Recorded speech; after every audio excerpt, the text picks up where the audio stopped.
شروع اللہ کے نام سے جو بڑا مہربان نہایت رحم کرنے والا ہے۔ بسم اللہ الرحمن الرحیم۔ جو شخص یہ ذکر کرتا ہے اس کا گھر فرشتوں سے بھر جاتا ہے اور اس گھر میں اللہ کا نور برستا ہے۔ محترم ناظرین، آپ کی وہ حاجت جو ابھی تک کسی نہ کسی وجہ سے پوری نہیں ہو سکی، انشاءاللہ تعالی اس عمل کی برکت سے میرے اللہ کے حکم سے آپ کی ہر حاجت پوری ہو جائے گی۔ وہ آپ کی جائز حاجتیں جو ابھی تک پوری نہ ہو سکی، کسی نہ کسی وجہ سے رہ گئی ہیں، اللہ کے حکم سے پوری ہو جائیں گی۔ یہ وظیفہ بہت ہی خاص ہے، اس میں وقت کی کوئی قید نہیں ہے، آپ اس کو جب چاہیں مرضی کر سکتے ہیں۔ نہ ہی اس چیز کی قید ہے کہ آپ نے اس کو فلاں نماز کے بعد ہی کرنا ہے، آپ اس کو جب مرضی کر سکتے ہیں، کسی بھی وقت کر سکتے ہیں۔ کسی پریشانی سے نجات حاصل کرنا بھی آپ کی حاجت ہی کہلاتا ہے۔ اگر یہ وظیفہ آپ نے نہیں پڑھا تو آپ نے کچھ بھی نہیں پڑھا۔ اگر آپ لوگ چاہتے ہو کہ آپ پر دولت بنا موسم کے بارش کی طرح برسے، یہ عمل آپ لوگ کر لینا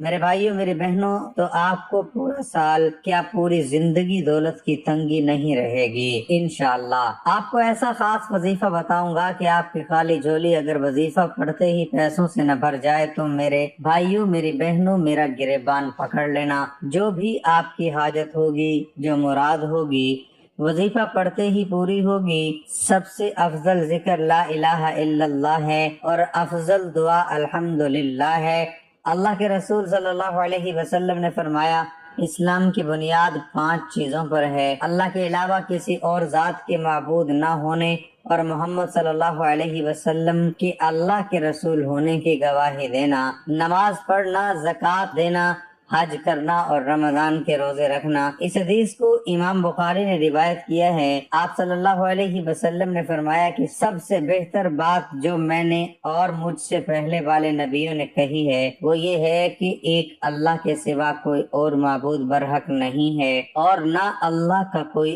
اور شریک ہے، اسی کی بادشاہت ہے اور وہ ہر چیز پر قدرت رکھتا ہے۔ لا الہ الا اللہ کے احساس پر اللہ تعالیٰ نے جنت کو مزین و آراستہ کیا ہے، جہنم کو بھڑکایا ہے اور نیکی و بدی کا بازار لگایا ہے۔ آپ صلی اللہ علیہ وسلم نے فرمایا، اللہ کے نبی حضرت نوح علیہ السلام جب حالت نزاع میں تھے، اس وقت آپ نے اپنے بیٹے سے کہا، میں تمہیں لا الہ الا اللہ کو مضبوطی سے تھامے رہنے کا حکم دیتا ہوں، کیونکہ 7 آسمان اور 7 زمین اگر ایک پلڑے میں رکھ دیے جائیں اور لا الہ الا اللہ ایک دوسرے پلڑے میں رکھ دیا جائے تو کلمہ توحید کا پلڑا بھاری ہو جائے گا، اور اگر 7 آسمان اور 7 زمین ایک پیچیدہ معمہ ہوتے تو کلمہ توحید کا حل ضرور پیش کر دے گا۔ اس کا مطلب یہ ہوتا کہ کلمہ توحید پڑھنے والا یہ جان لے اس کا مفہوم کیا ہے، اور یہ کلمہ اللہ تعالیٰ کے علاوہ ہر ایک سے خدائی کی نفی اور اسی کے لیے الوہیت کو ثابت کرنے کے مفہوم پر مشتمل ہے۔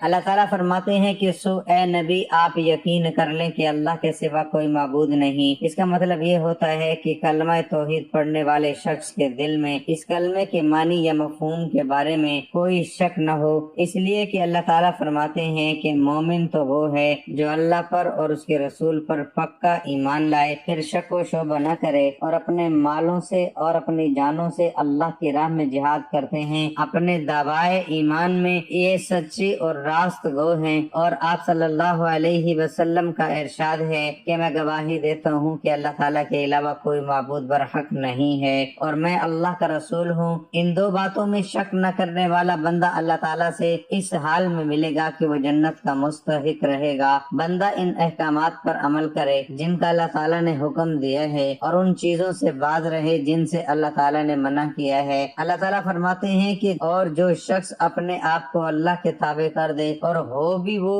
نیکوکار تو یقیناً اس نے مضبوط کڑا تھام لیا۔ کلمہ توحید کو سچے دل کے ساتھ پڑھا جائے اس طور پر کہ دل اور زبان دونوں اس کے مفہوم پر پورے طور پر متفق ہوں۔ اللہ تعالیٰ فرماتے ہیں کہ بعض لوگ کہتے ہیں کہ ہم اللہ تعالیٰ پر اور قیامت کے دن پر ایمان رکھتے ہیں، لیکن در حقیقت وہ ایمان والے نہیں ہیں۔ وہ اللہ تعالیٰ کو اور ایمان والوں کو دھوکہ دیتے ہیں، لیکن دراصل وہ خود اپنے آپ کو دھوکہ دے رہے ہیں، مگر سمجھتے نہیں لا الہ الا اللہ کا یہی مفہوم ہے اور یہی اس کی شرائط ہے جو اللہ تعالیٰ کے دربار میں نجات کا سبب بنتی ہے۔ امام حسن بصری رحمت اللہ علیہ سے کسی نے یہ سوال کیا کہ بعض لوگ کہتے ہیں کہ جو لا الہ الا اللہ کہے گا وہ جنت میں داخل ہو جائے گا، تو امام حسن بصری نے جواباً کہا جو شخص لا الہ الا اللہ کہے گا اس کے فرائض کو بجا لائے اور اس کے حقوق کو ادا کرے وہ جنت میں داخل ہو جائے گا۔ لا الہ الا اللہ کے صرف زبانی دعوے سے کچھ فائدہ ہونے والا نہیں ہے جب تک کہ کہنے والا شخص اس کے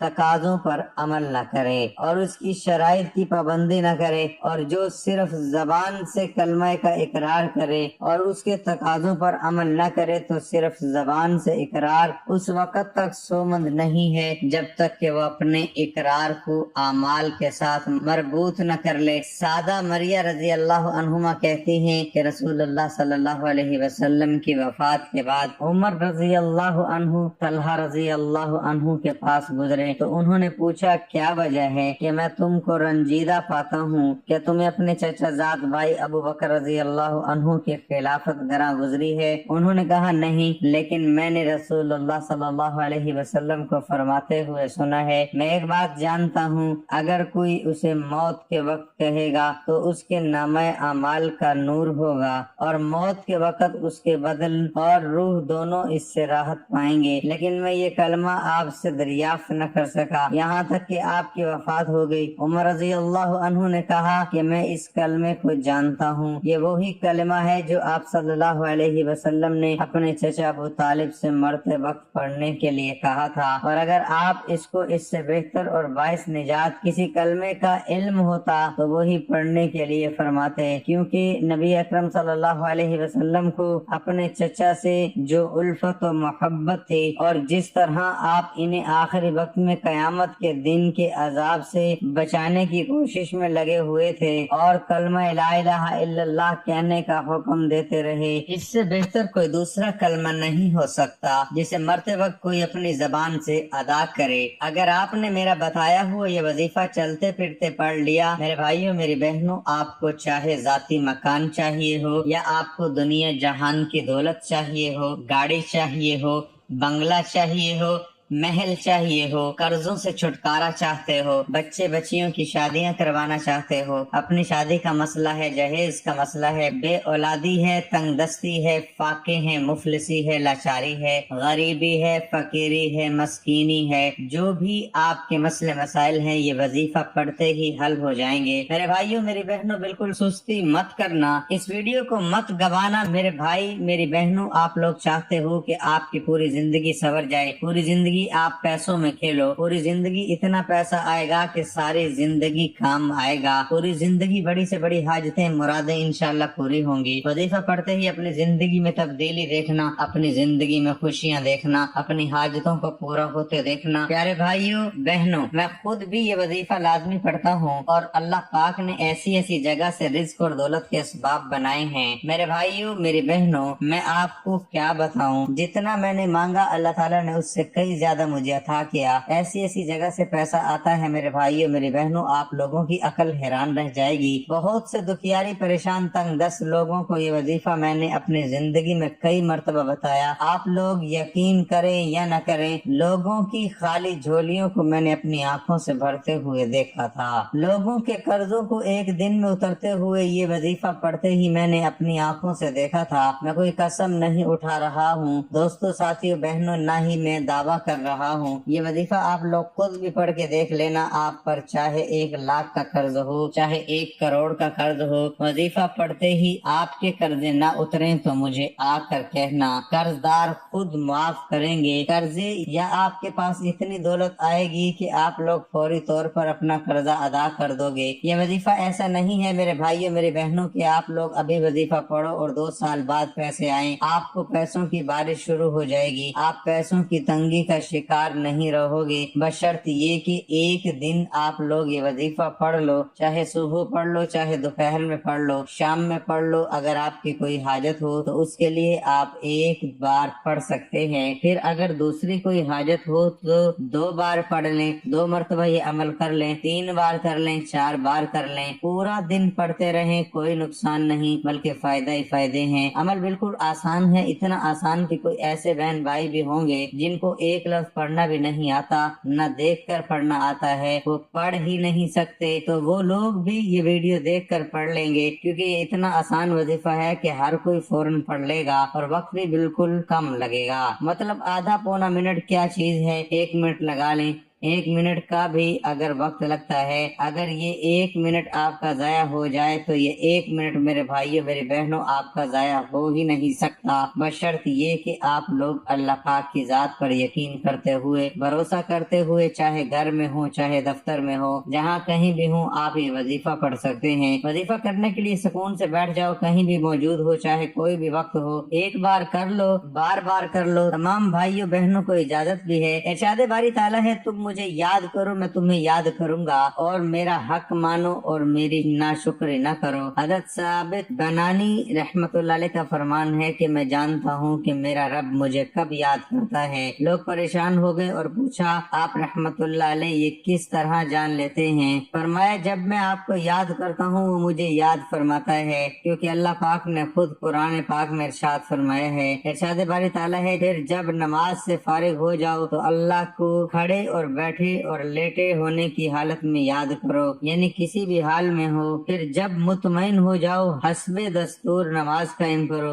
ابن عباس رضی اللہ تعالیٰ عنہ کا ارشاد ہے اس سے مراد یہ ہے کہ دن رات خشکی تری، صفر و خضر، فقر و قناعت، صحت و مرض اور ظاہر و باطن، ہر حال میں اللہ پاک کا ذکر کرتے رہو۔ ارشاد باری تعالیٰ ہے اے ایمان والو اللہ کو بہت یاد کرو اور صبح و شام اس کی پاکی بولو۔ اے ایمان والو تمہارے مال نہ تمہاری اولاد کوئی چیز تمہیں اللہ کے ذکر سے غافل نہ کرے، اور جو ایسا کرے گا تو وہی لوگ نقصان میں ہیں۔ حضرت ابو موسیٰ رضی اللہ تعالیٰ عنہ سے روایت ہے کہ حضور نبی اکرم صلی اللہ علیہ وسلم نے فرمایا اپنے رب کا ذکر کرنے والے اور نہ کرنے والے کی مثال زندہ اور مردہ دلوں کی سی ہے، زندگی ہر شخص کو محبوب ہے اور مرنے سے ہر شخص ہی گھبراتا ہے۔ بعض علماء نے فرمایا کہ جو شخص اللہ پاک کا ذکر کرتا ہے اس کا دل زندہ رہتا ہے اور جو ذکر نہیں کرتا اس کا دل مر جاتا ہے۔ حضرت ابو ہریرہ رضی اللہ تعالیٰ عنہ، حضرت ابو سعید خدری رضی اللہ تعالیٰ عنہ دونوں نے گواہی دی کہ حضور صلی اللہ علیہ وسلم نے فرمایا جب بھی لوگ اللہ تعالیٰ کے ذکر کے لیے بیٹھتے ہیں فرشتے انہیں ڈھانپ لیتے ہیں اور رحمت الہی انہیں اپنی آغوش میں لے لیتی ہے اور ان پر سکینہ کا نزول ہوتا ہے۔ اللہ تعالیٰ ان کا ذکر اپنی بارگاہ کی حاضری میں کرتا ہے۔ اللہ پاک ہمیں اپنا ذکر کثرت سے کرنے کی توفیق عطا فرمائے، وطن عزیز پاکستان کو امن و سلامتی کا گہوارہ بنائے، بروز قیامت آقا صلی اللہ علیہ وسلم کی شفاعت اور اپنی جنت کا حقدار بنائے، اور مسلمانوں کو آپس میں اتفاق و اتحاد نصیب فرمائے، آمین۔ محترم ناظرین سب سے پہلے سکون اور اطمینان سے بیٹھ جائیں، جلد بازی میں بھاگم بھاگ میں بے دلی سے آپ کو یہ وظیفہ ہرگز نہیں پڑھنا۔